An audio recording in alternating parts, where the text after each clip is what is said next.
Hello दोस्तों, स्वागत करता हूं आप सभी का आपके अपने परिवार दीक्षित एजुकेशन अड्डा पर। दोस्तों, आज हो चुका है 6 मार्च और एसएससी जीडी की पहली शिफ्ट की परीक्षा में आपसे क्या क्या सवाल पूछे गए और आने वाली शिफ्टों में अब जिन बच्चों का एग्जाम बकाया है उनके लिए मोस्ट इंपॉर्टेंट क्लास यहां पर लेकर आया हूं। सारे सवालों को आप बहुत ध्यानपूर्वक समझते चलिएगा और जो बच्चे अभी हाल ही में SSC selection post, SSC CPO, SSC MTS, SSC CGL, SSC CHSL कोई सा भी एग्जाम देने वाले हैं तो उनके लिए बहुत महत्वपूर्ण जानकारी लेकर आया हूं, उसको सुनकर जाइएगा।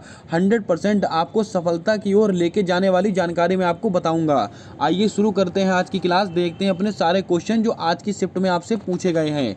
एक क्वेश्चन हमसे पूछा गया 2011 की जनगणना के अनुसार किस राज्य की जो साक्षरता दर है वो 91.57% थी। यहाँ से दोस्तों आपको आंकड़ा देकर उसका राज्य पूछा गया है तो आपके ऑप्शन में मिजोरम था, जो कि आपका बिल्कुल सही आंसर होगा। अगर यही आपसे क्वेश्चन पूछ लेता 2011 की जनगणना के अनुसार किस राज्य की साक्षरता दर 93.91% है तो आप आंसर लगाकर आते केरल। याद रखिएगा, ऐसे ही क्वेश्चन दोस्तों आपसे परीक्षा में पूछे जा रहे हैं, यानी कि थोड़ा डीप सवाल आपसे पूछा जा रहा है। चलिए बढ़ते हैं नेक्स्ट क्वेश्चन की ओर। हमारा दोस्तों नेक्स्ट क्वेश्चन पूछा गया था कथकली से संबंधित, यानी कि कथकली का कोई कलाकार आपको बताना था। इसका दोस्तों कंफर्मेशन नहीं हो पाया है कि चारों ऑप्शन में कौन कौन से नाम थे, लेकिन कथकली के जो महत्वपूर्ण कलाकार हैं इन्हीं में से दोस्तों आए होंगे। आप ऑप्शन के अकॉर्डिंग यहाँ पर चेक कर सकते हैं। अगर आपके ऑप्शन में मृणालिनी साराभाई, उदय शंकर, कृष्णकुटी, आनंद शिवरमन और संताराम, राम गोपाल, बलोल नारायण मेनन या रुक्मणी देवी कोई सा भी नाम दिया रहे दोस्तों आपका बिल्कुल राइट आंसर हो जाएगा। कथकली उसका बिल्कुल सही जवाब होगा। उम्मीद करता हूं आप लगाकर आए होंगे आंसर। चलिए बढ़ते हैं नेक्स्ट क्वेश्चन की ओर। रणजी ट्रॉफी का संबंध, रणजी ट्रॉफी 2022 का विजेता कौन है, कुछ इस टाइप का सवाल आपसे पूछा गया है। यानी कि दोस्तों करंट अफेयर दोस्तों आपसे काफ़ी पुरानी पूछी जा रही है, शुरुआत से ही आप सब अच्छी तरह से जानते हैं। रणजी ट्रॉफी 2022 का विजेता कौन बना था? सौराष्ट्र इसका विजेता बना था। जल्दी से कमेंट में छाप दे रणजी ट्रॉफी का संबंध किस खेल से है। इसका आंसर देना है आपको कमेंट कर। नेक्स्ट क्वेश्चन हमसे पूछा गया था लेजिम लोक नृत्य का संबंध किस राज्य से है, तो दोस्तों महाराष्ट्र आपका बिल्कुल सही जवाब होगा। अब महाराष्ट्र के कुछ महत्वपूर्ण नृत्य जो आपको और याद रखने हैं दोस्तों, लावणी, तमाशा, मौनी, नकटा, ललिता, ये सब कहाँ के हैं? महाराष्ट्र के। और महाराष्ट्र में एक बहुत फेमस फेस्टिवल है, कौन सा दोस्तों? काला घोड़ा कला महोत्सव। काला घोड़ा कला महोत्सव, काला घोड़ा कला महोत्सव, ये दोस्तों किस राज्य का बहुत फेमस फेस्टिवल है? तो आप बोलेंगे महाराष्ट्र। याद रखिएगा, सवाल परीक्षा में कई बार आया है।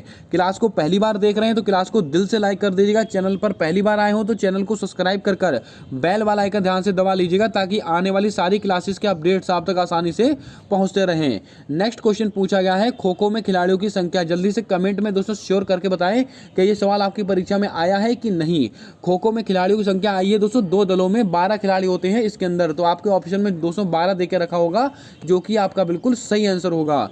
नेक्स्ट क्वेश्चन पूछा गया आपसे दीपिका पल्लीकल का संबंध किस खेल से है। यानी कि दोस्तों खेल देकर आपसे नाम पूछ रहा है, नाम देकर आपसे खेल पूछ रहा है। एक सवाल फिक्स है आपका खेल जगत से, यानी कि दोस्तों इसका राइट आंसर हो जाएगा स्क्वैश खेल। कौन सा? स्क्वैश।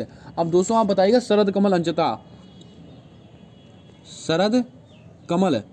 शरद कमल अंचता का संबंध किस खेल से है, तो आप बोलेंगे टेबल टेनिस। ये महत्वपूर्ण है क्योंकि इनको वर्ष 2022 से 23 में इनको मेजर ध्यानचंद खेल रत्न पुरस्कार मिला है। हो सकता है अगली शिफ्ट में ये सवाल आपसे पूछ लिया जाए। चलिए बढ़ते हैं नेक्स्ट क्वेश्चन की ओर। नेक्स्ट क्वेश्चन हमसे पूछा गया है चौथी पंचवर्षीय योजना से। अब चौथी पंचवर्षीय योजना से क्या सवाल आया था उसका कंफर्मेशन नहीं हुआ, लेकिन जो भी सवाल आया होगा इस फैक्ट से बाहर नहीं जाएगा। आप सब जानते हैं पंचवर्षीय योजनाएं कई बार कवर कर चुके हैं। चौथी पंचवर्षीय योजना से दोस्तों आपको याद रखना है, ये दोस्तों कब से कब तक थी? 1969 से 1974 इसका टाइम पीरियड है। अगला फैक्ट, यह योजना कौन से मॉडल पर आधारित थी? आर गॉडगिल मॉडल पर आधारित थी चौथी पंचवर्षीय योजना। और इसका प्रमुख उद्देश्य क्या था? स्थायित्व के साथ विकास तथा आर्थिक आत्मनिर्भरता की प्राप्ति। और सबसे बड़ा क्वेश्चन है, इस योजना में भारत की कृषि वृद्धि दर सर्वाधिक रही थी। तो आपसे क्वेश्चन ऐसे पूछ सकता है कि किस पंचवर्षीय योजना में जो भारत की कृषि वृद्धि दर थी सर्वाधिक रही थी, तो आप बोलेंगे चौथी पंचवर्षीय योजना। दोस्तों आप कमेंट करके बताएं आर्थिक जनगणना की शुरुआत कब हुई थी। जल्दी से इसका आंसर आपको देना है कमेंट कर। ये सारे क्वेश्चन टीसीएस के पूछे गए क्वेश्चन हैं। आइए चलते हैं नेक्स्ट क्वेश्चन की ओर। एक क्वेश्चन आपसे पूछा गया है नागालैंड से संबंधित लोक नृत्य, यानी कि नागालैंड का लोक नृत्य आपसे पूछा गया है। अब दोस्तों क्या आपके ऑप्शन में रहा होगा उसका कोई कंफर्मेशन नहीं हुआ है, लेकिन नागालैंड का जो लोक नृत्य है वो दोस्तों कौन कौन से महत्वपूर्ण है, चोंग, खैवा, लीम, हॉर्नबिल, ये सब दोस्तों नागालैंड से फेमस है, इसीलिए इनको आप याद रखिएगा। परीक्षा में आने वाले सवाल हैं सारे के सारे। ये दोस्तों कुछ ही सवाल थे जो आज प्राप्त हो पाए हैं बच्चों के द्वारा। अब दोस्तों बहुत कम बच्चे हैं जो दोस्तों क्वेश्चन को ठीक ठीक बता पाते हैं, लेकिन दोस्तों कन्फर्मेशन जितना हो पाता है उतना दोस्तों यहाँ पर आपको प्रोवाइड करा दिया जाता है। अब दोस्तों कुछ महत्वपूर्ण फैक्ट जो आपको पढ़कर जाने हैं अगर आने वाली शिफ्ट में आपका एग्जाम है, ये बहुत महत्वपूर्ण है दोस्तों। जैसे कि आप सब जानते हैं कल दोस्तों ब्रह्म समाज से सवाल आपकी परीक्षा में आया था। कुछ महत्वपूर्ण समाज है जो आपको देख कर जाने हैं, परीक्षा में हो सकता है सवाल आपसे पूछ ले। थियोसॉफिकल सोसाइटी की स्थापना किसने और कब की थी? थियोसॉफिकल सोसाइटी की स्थापना हेलेना ब्लावत्स्की और हेनरी स्टोल्ट अल्कोल्ट ने की थी 1875 ईस्वी में, याद रखिएगा। आर्य समाज की स्थापना किसने की है? स्वामी दयानंद सरस्वती ने की है। कब की थी? 1875 में। और आर्य समाज की स्थापना दोस्तों स्वामी दयानंद ने की थी। अब आपको याद होगा वेदों की ओर लौटो, ये बात किसने कही थी? स्वामी दयानंद सरस्वती ने। सत्यार्थ प्रकाश किसकी रचना है? स्वामी दयानंद सरस्वती जी की। ब्रह्म समाज की स्थापना राजा राम मोहन राय ने की थी 1828 ईस्वी में। नेक्स्ट क्वेश्चन, देव समाज की स्थापना किसने की है? देव समाज की स्थापना की है सत्यानंद अग्निहोत्री जी ने। किसने की है? सत्यानंद अग्निहोत्री जी ने की है। और कब की है? 1887 ईस्वी में। सत्यशोधक समाज की स्थापना महात्मा ज्योतिबा फुले ने की है 1873 में। और आपको याद होगा गुलामगिरी पुस्तक किसकी है? ये महात्मा ज्योतिबा फुले जी की पुस्तक है। रामकृष्ण मिशन की स्थापना स्वामी विवेकानंद 1897 ईस्वी में की है। धर्म सभा की स्थापना राधाकांत देव ने की है 1830 ईस्वी में। सर्वेंट ऑफ इंडिया सोसाइटी की स्थापना गोपाल कृष्ण गोखले ने की है 1905 में, पुणे में स्थापना की थी।